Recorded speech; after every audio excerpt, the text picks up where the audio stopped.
Hi guys! Mag-experiment na naman ako. Ewan ko anong pinalabasan nito mamaya. Meron ako ditong blueberry. Meron akong 5 pirasong saging. 2 and half ba to? 2 and half cup flour. 2 and half cup of flour. Meron tayong asin. Wala. Gagamitan ko ito ng sugar ngayon. Sugar. Tsaka itlog. Yan. Ito na yung blueberry. Tapos, saging.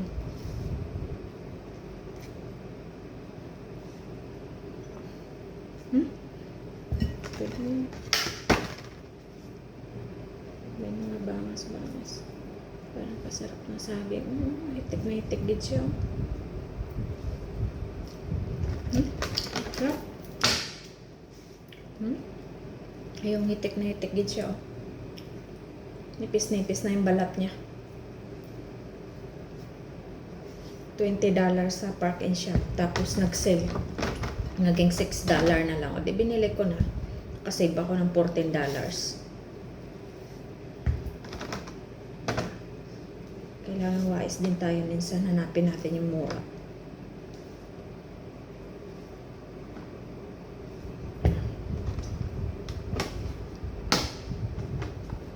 Ayan na. Gagamitan ko siya ng ito. Ano ba to? Braun Multi-Quick. Parang ano din. Ng ano nga ito? Yung pang ano ba? Ang tawag ito? Mixer.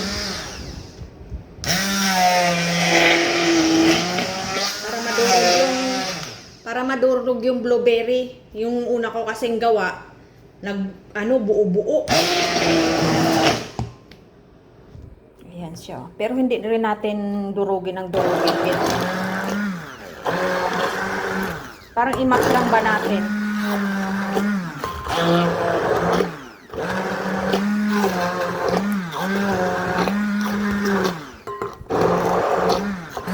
Gumamit ako ng blender, di ba? Oh, ang bilis. Okay na. Okay na yan. Di ba? Ang bilis lang, no? Bibili nga ako nito. Uwi ko sa Pinas. Ito siya. Multi-Quick. Yan. Brown. Brown on.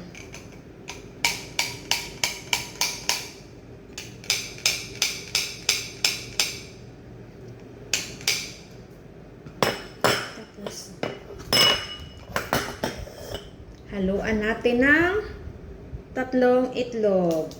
'Di ba? Tapos, ano yung west ko? Ito na yung west ko. Yan.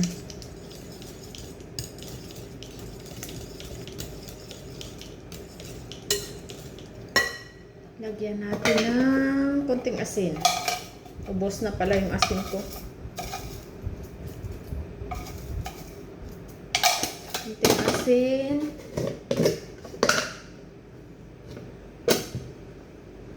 Baking powder lang ang ilalagay ko. Hindi ako gagamit pa ng iba.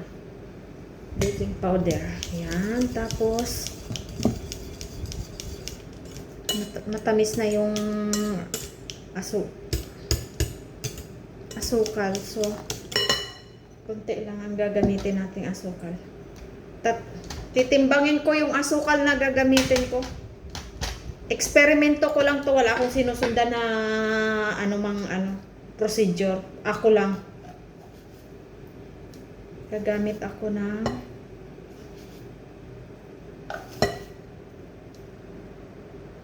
50 grams ng asukal. Ito. Para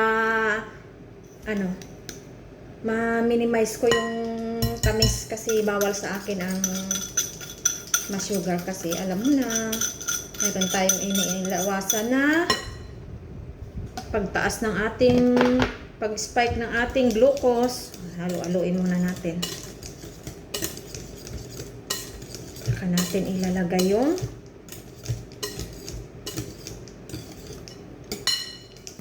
Sa susunod, gagawa ako ng, saan yung strainer ko? Gagawa ako ng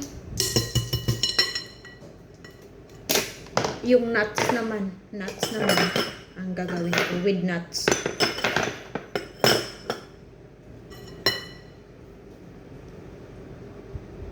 2½ cup ng flour. Cake flour, low gluten.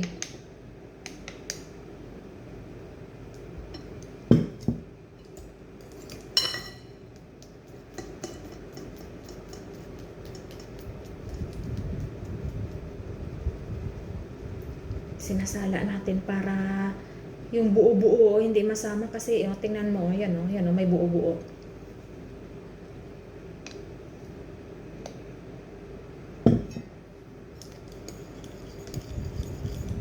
Tapos steam natin ng mga 30 minutes.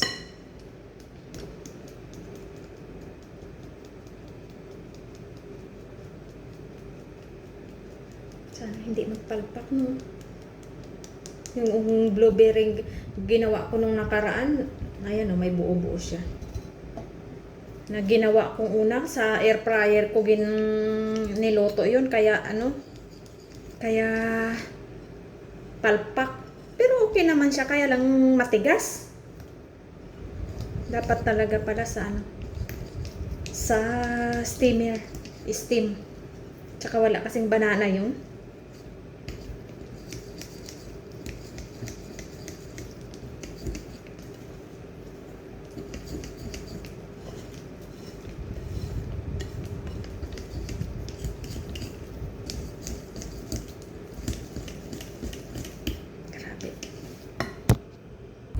So, i-mix lang natin ng maayos para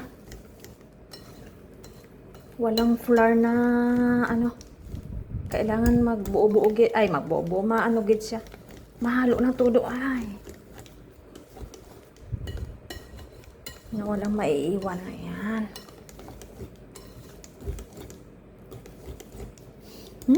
Bango.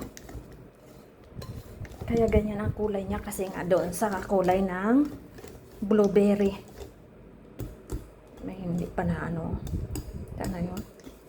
May nabuo pang naiwan. Pero okay na yan. Wow.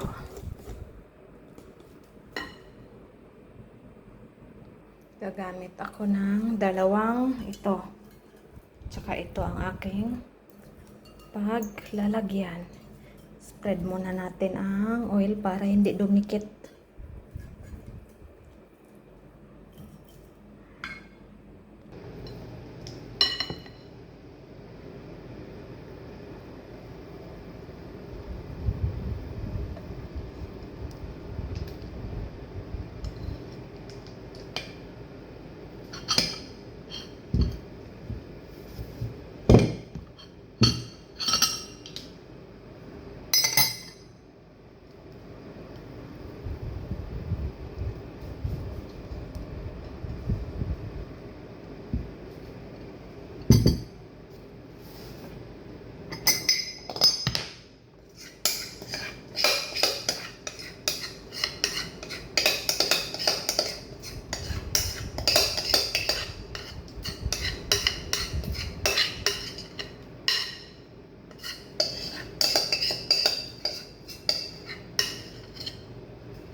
So, ayan na guys ang ating